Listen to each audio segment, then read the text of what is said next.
Nah, memang keanehannya itu di sini sebetulnya CCTV banyak, tapi tidak bisa terlacak siapa pencurinya, larinya kemana, sehingga didefinisikan sebagai hilang. Entah itu hilang kemana kita ya nggak tahu. Ya dideliki leluhur, dideliki sing ora ketok, maksudnya gitu ya kita nggak tahu.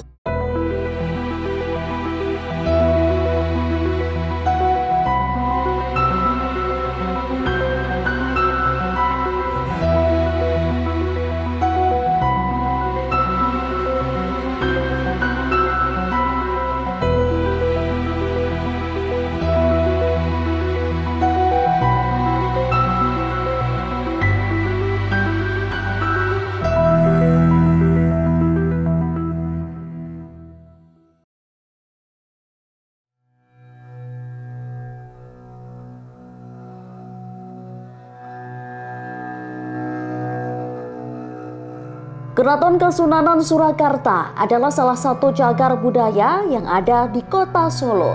Berpindah dari Kartasura ke desa Solo pada masa pemerintahan Susuhunan Pakubuwono II, yang kemudian pembangunan istana kerajaannya diteruskan putranya Pakubuwono III. Perpindahan dari Kartasura ke Solo ini pun tak sembarangan. Raja dan para sesepuh saat itu perlu melakukan semedi, memohon petunjuk dari penguasa Laut Selatan Nyi Roro Kidul.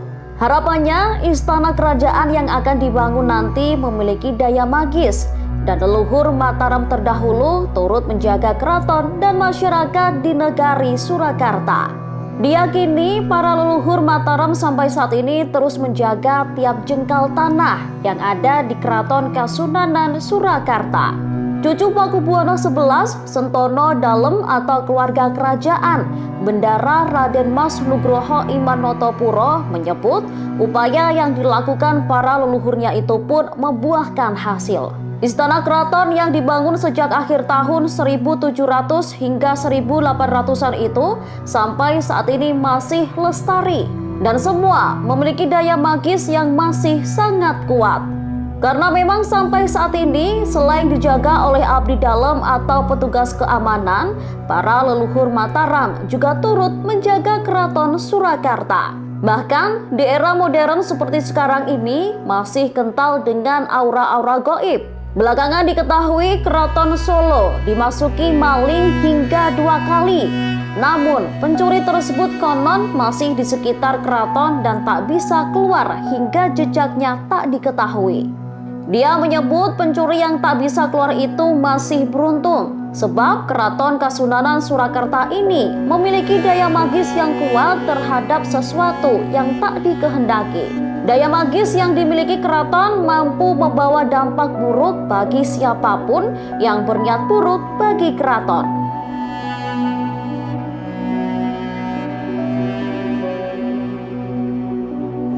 Ya oke Tribuners, kali ini aku ada di kompleks Keraton Kasunanan Surakarta, di mana pada hari ini kami akan mengulik mengenai mitos ataupun kesakralan maupun sisi melek dari Keraton Kasunanan Surakarta. Sebab di mana Keraton Kasunanan Surakarta ini sampai saat ini masih disakralkan oleh masyarakat. Bahkan belum lama ini ada seorang pencuri yang dikabarkan masuk ke dalam komplek keraton, namun tidak bisa keluar karena memang keraton ini menurut keyakinan masyarakat dijaga oleh para senopati ataupun para leluhur Mataram Islam zaman dahulu.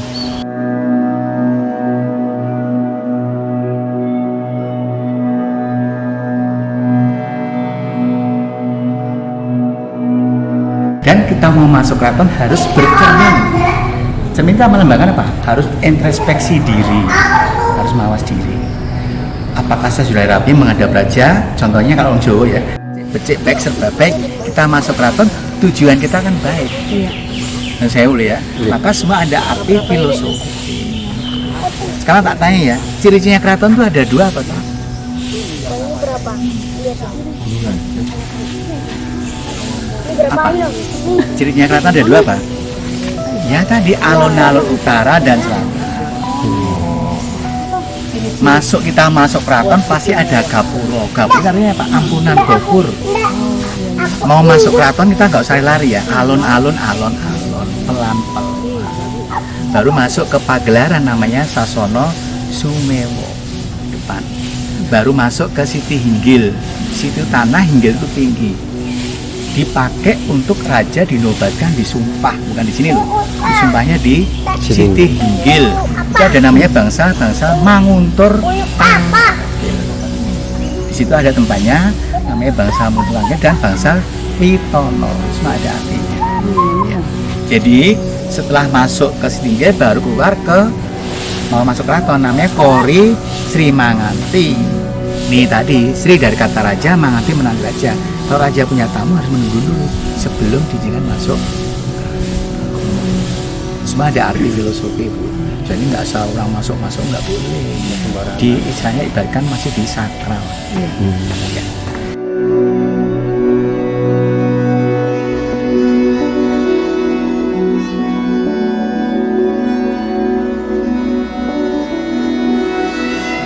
Kalau kita bicara keraton pada umumnya memang lekat atau melekat dengan yang namanya sakral, gitu. Itu sudah tidak bisa dipungkiri, baik kita sebagai sentono yang tahu betul tentang hal-hal semacam itu, juga di masyarakat luar sana. Sampai hari ini abad 21 sudah ratusan tahun keraton dibangun oleh leluhur saya. Ternyata sampai hari ini pun masih terkandung unsur-unsur sakral yang masih melekat di lingkungan Keraton Kasunanan. Ya, ini kaitannya dengan percaya dan tidak percaya. Tapi saya sendiri sebagai darah dalam ya harus percaya kayak gitu, karena memang kejadian-kejadian yang dialami baik oleh sentono maupun orang luar yang mencoba-coba apa ya di keraton itu masih sakral, ternyata mereka mengalami hal-hal yang di luar nalar, dan itu terjadi di dalam keraton. Makanya di dalam keraton itu ada tanaman sawo kecik, yang artinya kalau masuk ke keraton itu harus membawa kabecikan atau kebaikan hati atau kebersihan hati. Nah, ketika masyarakat atau orang luar yang masuk itu tidak membawa hati kebajikan, ya hal-hal yang di luar nalar kebetulan ada saja, entah itu tertimpa musibah dalam yang arti kecil, dari yang tidak menyakitkan sampai menyakitkan, bagi yang ada juga yang membuat pelaku itu membingungkan juga bisa seperti itu. Karena memang leluhur menciptakan membangun dinasti ini, dalam artian dinasti itu baik telah turun tidak turunnya maupun bangunan-bangunan fisiknya. Nah, itu beliau meninggalkan tradisi untuk merawatnya. Selain merawat secara fisik, yaitu kebersihan, kekokohan bangunan, merawat juga membangun atau menjaga secara spiritual. Nah, secara spiritual kaitannya dengan apa yang kita umum yang namanya caos dahar, atau lebih dikenal dengan sesaji. Nah, itu umum sekali kalau di masyarakat Jawa, ya, sesaji itu seperti apa. Nah, sesaji pun di kita juga setiap bangunan, setiap tempat mempunyai khas tersendiri. Jadi tidak semua sesaji disamakan, misalnya seperti itu. Ya, secara umum saya bisa menggambarkan seperti itu. Karena laku dari leluhur tidak hanya laku fisik, tapi juga laku spiritual. Ibaratnya ingin membangun negari, ya, membangun negari Surakarta dengan kekuasaan yang prima, mestinya juga tidak hanya laku fisik badan yang kuat sehat, tapi juga secara spiritual dibangun komunikasi dengan dalam hal ini secara mistik ya, secara mistik yang alus-alus yang tidak terlihat itu dikulonuni, dijawil supaya mendukung. Nah itu jadi dukungannya tidak hanya masyarakat, rakyat dan sebagainya, tapi juga masyarakat alus pun tanda kutip juga diundang, dikulonuni, nah, bahkan seperti itu. Oleh karena itu menurut saya wajar kalau leluhur di Mataram ini bisa bertahan sampai sekian lama. Anto, salah satu abdi dalam Keraton Kasunanan mengatakan, Keraton Kasunanan Surakarta ini memiliki beberapa kompleks. Ia menyebut salah satu bangunan yang paling ikonik yaitu Menara Sangga Buwana. Bangunan ini dibangun pada masa Pakubuwono III pada tahun 1782. Menara ini menjadi tempat bertemunya raja dengan Ratu Laut Selatan. Di panggung Sangga Buwana ini juga raja kerap melakukan meditasi. Jadi kalau abdi dalam itu dulunya di Bangsal, namanya Bangsal Prabu, Bangsal Bujo. Ya. Jadi semua ada nama-namanya ya Pak ya. Bangunan yang paling terkenal di keraton ini diberi nama Panggung Sombong. Ini menara ini dibangun pada masa Pakubuwono yang ketiga tahun 1780. Gunanya untuk apa? Meditasi, toko, untuk melihat bulan rukyat dan untuk apa Pak? Menentukan bulan puasa rukyat. Tempat mengintai musuh. Jadi bangunan ini tingginya kurang lebih 30 meter. Ya dari 6 lantai ya. 6 lantai melambangkan apa? Panca indera keenam. Jadi bangunan ini sudah dikembalikan tahun 87. Sewu. Jadi dipugar pada masa pemerintahan Pakubuwono yang ke-12. Dikembalikan lagi tahun 87 yang meresmikan Bapak Menteri Suwono, Bapak Menpora ya. Jadi bangunan ini tetap bentuknya sama ya, karena cagar budaya tidak boleh saya berubah. Satu. Dan kedua, bangunan ini digunakan untuk acara-acara ritual. Contohnya grebek maulid. Dan satu tinggalan dalam Jumenengan dan ulang tahun Tata Raja tadi dan satu Muharram, satu Suro. Ya, Sewu. Maka para abdi dalam nanti duduknya di Bangsal ini, kalau Sentono duduknya di Pendopo. Ya betul, jadi memang jika raja ingin, ya boleh saya katakan raja ya, karena penguasa zaman dulu kan raja, ingin yoso itu ingin membangun, bahasanya halusnya kan yoso, itu pasti ada laku tirakat terlebih dahulu. Contoh konkret yoso yang sangat besar adalah Pakubuwono II ketika ingin atau mencari lokasi keraton baru setelah Keraton Kartosuro runtuh. Nah itu kan dilakukan bertapa, kemudian mencari petunjuk pada yang kuasa, bagaimana ini nanti letak yang tepat itu di mana. Nah itu yang sangat luar biasa dari perjalanan leluhur kami, terutama Pakubuwono II yang menentukan langkah ke timur. Bahkan ada beberapa titik yang menjadi kandidat untuk tempat keraton selanjutnya berlangsung.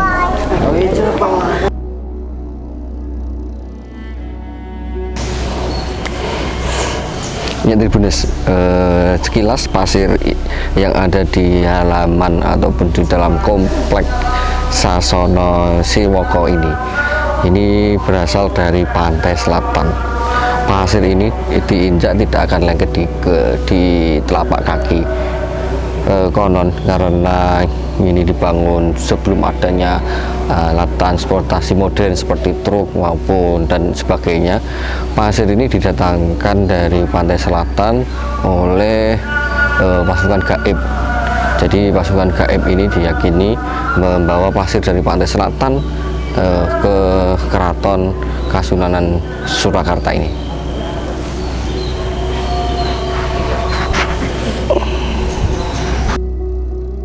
Nah kalau dulu kan tanah ya, kalau tanah kan melekat ya, kalau pasir kan tidak melekat di kaki, jadi biar bersih. Karena ini sih nggak ada hewan ya, seperti anjing, kucing, ayam nggak ada. Kalau energi yang paling besar saya rasa di bangunan utama aja, di bangunan utama, kemudian ada di Panggung Songgobuwono yang dua tempat itu merupakan titik paling sakral. Itu di tempat bangunan utama itu kan ada tempat di mana raja naik tahta, kemudian dikepiake tari bedoyo yang konon 9 penari itu akan bertambah 1. Nah itu bagi ya yang bisa melihat itu Nyai Roro Kidul hadir ikut menari begitu. Secara umum boleh saya katakan seperti itu, karena ya di setiap jengkal tanah di keraton itu saya yakin dijaga para yang tidak kelihatan, karena jelas permintaan para leluhur dulu pasti beliau tidak hanya ingin dijaga prajuritnya, sentononya, atau masyarakatnya atau rakyatnya, tapi juga masyarakat halus-halus. Nah itu sudah tidak bisa dipungkiri. Berarti mulai dari alun-alun ke gerbang di Gladak sampai betul. Gading itu betul sekali, pasti ada semuanya. Pasti ada semuanya. Karena ya itu tadi sekali lagi umur Kasunanan itu sudah ratusan tahun. Sudah 12 raja. Apalagi di era sebelum 13. Laku spiritualnya luar biasa kayak gitu. Otomatis setiap dari generasi ke generasi akan meninggalkan pelajaran. Oh ini harus klononya begini gitu. Walaupun secara keadministrasian Mataram ini sudah tidak menjadi negara. Karena itu kan berbeda nih antara spiritual mistik dengan keadministrasian.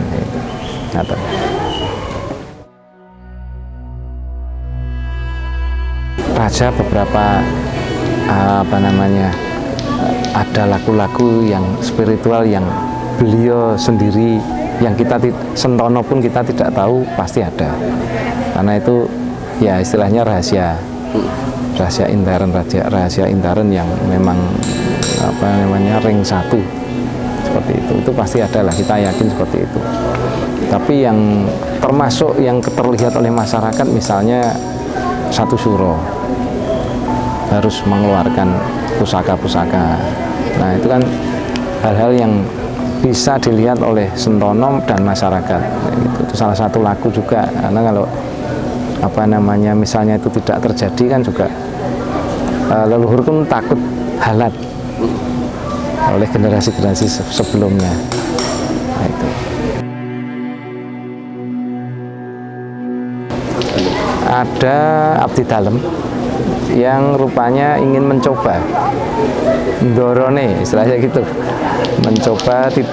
mencoba tidak percaya, misalnya membuka untuk membersihkan di beberapa kotak di museum. Nah ternyata dari sekian kotak itu ada satu kotak yang memang harus menggunakan jawab lah, istilahnya seperti itu.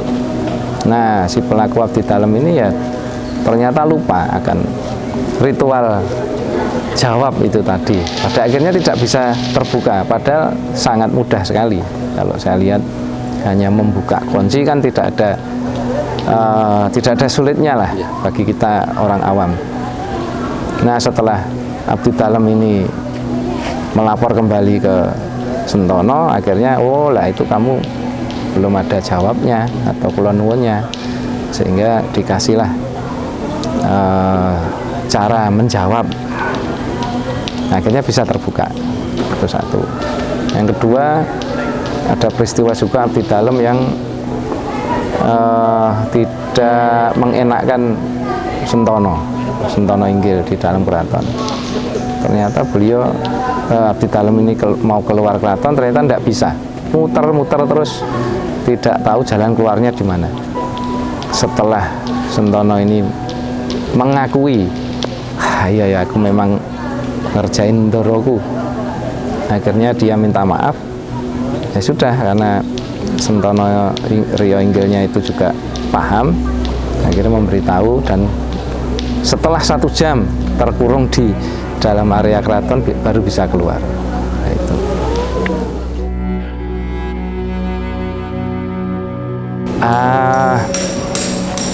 Di museum ini ada, di museum kan ada air sumur ya, ya betul. Itu kan dipercaya kalau meminum itu akan mendapat keberkahan, karena bahasa budaya ini kan berkah ya, seperti itu, kemuliaan itu berkah. Nah itu ternyata juga yang meminum biasanya kalau yang sudah mendapat berkah itu kan laporan, wah habis minum air naik pangkat, naik jabatan, dan seterusnya. Itu hal-hal yang berkah itu melebar ke masyarakat. Tidak hanya air itu saja, sebetulnya kan banyak pesanggrahan yang dimiliki oleh Mataram ini, di Langanharjo, di Paras, di mana-mana itu juga ada air yang membawa berkah lah, bahasanya begitu nggih, untuk kesembuhan. Seperti di Langanharjo itu ada air kok di tengah-tengah dekat sungai, tapi airnya malah belerang, dan dicek oleh laboratorium bisa membawa kesembuhan untuk penyakit kulit dan seterusnya, kayak gitu. Nah kembali ke masalah yang bahasanya kualah tadi, yaitu tadi kalau datang ke sini dengan niat yang jelek, pasti halat itu ada saja. Kayak gitu, misalnya wah opo iya sawu kecik artinya untuk kebajikan. Nah dari niat seperti itu, yang halus ini kan biasanya nyun sewu tidak terima gitu. Nah akhirnya kan dikerjain oleh yang, nah dikerjainnya seperti apa ya terserah beliau. Bisa juga campur tangan leluhur yang sedang mampir. Kalau yang sumur tadi yang nggak lapor tadi, yang udah naik pangkat nggak lapor terus?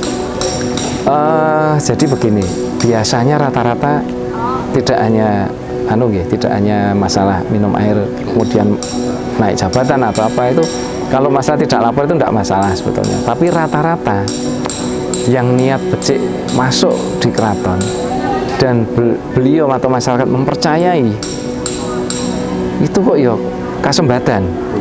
Misalnya ini air sebetulnya cuma air sumur, tapi memang dulu leluhur ini minum air ini jadi seperti ini. Nah kalau panjenengan percaya ya monggo. Nah akhirnya niat masyarakat, misalnya 10 masyarakat yang meminum dan mempunyai hajat kabul, ya pasti berbeda-beda 10 ini.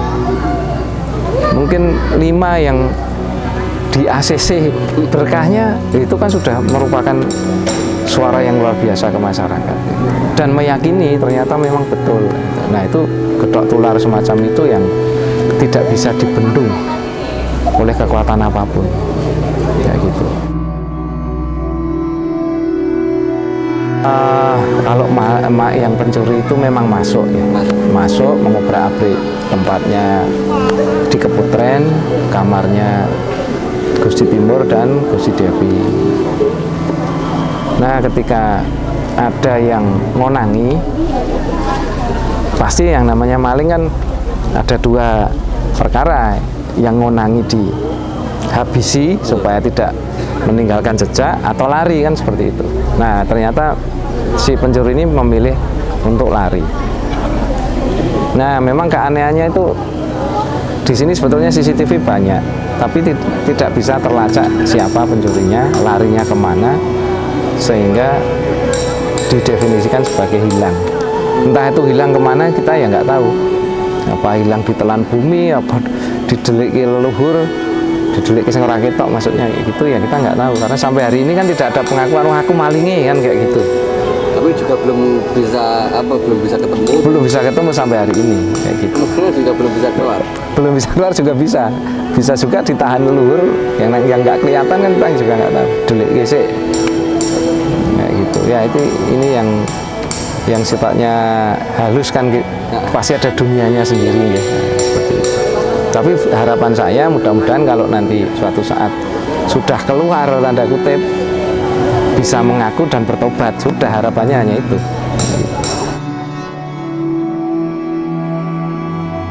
Secara administrasi Keraton Surakarta ini hanya untuk saat ini ya, untuk saat ini hanya memangku sebagai atau kapasitas kebudayaan Jawa yang berpusat pada Keraton Kasunanan Surakarta.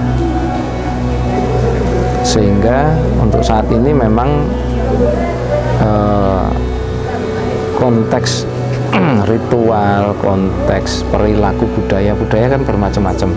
Kalau kalau tarian ya tari-tarian dari mulai yang sakral sampai yang biasa semua ada di keraton semuanya. Bahkan yang ada di luar itu semua sumbernya dari Keraton Kasunanan, karena memang dulu di sini belum ada RI, negaranya sudah ada, sehingga semua cikal bakal yang ada di masyarakat itu semua bermuara dan bersumber di Keraton Kasunanan. Oleh karena itu harapan saya masyarakat ya monggo ikut mendoakan. Saya yakin itu akan lebih bernilai spiritual, mendoakan kepada leluhur, kepada Tuhan Yang Maha Esa, bahwa keraton masih akan lestari sampai akhir zaman. Nah, ini perlu spiritual seperti itu, karena di setiap dekade ujian, di setiap masa pasti ada.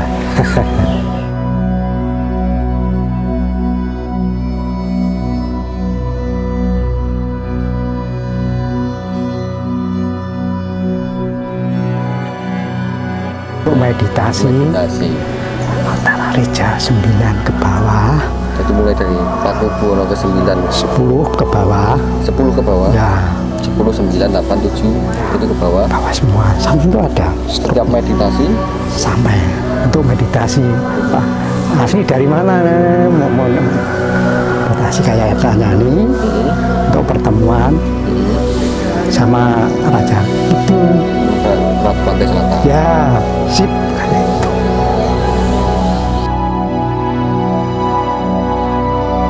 Itu biasanya selosok Kliwon. Makanya setiap selosok Kliwon di sini ada ritual apa?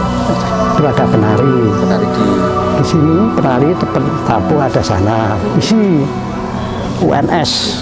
Kalau yang dupo-dupo ini apa? Dupo untuk acara sekaten, suro. Tiap Kamis saya yang doakan saya ini sebenarnya. Oh, yang doa di sini setiap malam Kamis sore. Kamis sore itu doa ya, sambil membawa bunga. Ya, bunga. Apalagi Pak yang dibawa? Tuh, dupo bisa. Musim itu bagaimana orang sakit begini cari sumur-sumur tadi ada. Di mana museum? Museum ini pojok sana, beloknya buka. Yang jaga siapa Pak? Banyak museum ini yang tadi semua ini. Yang jaga gaib?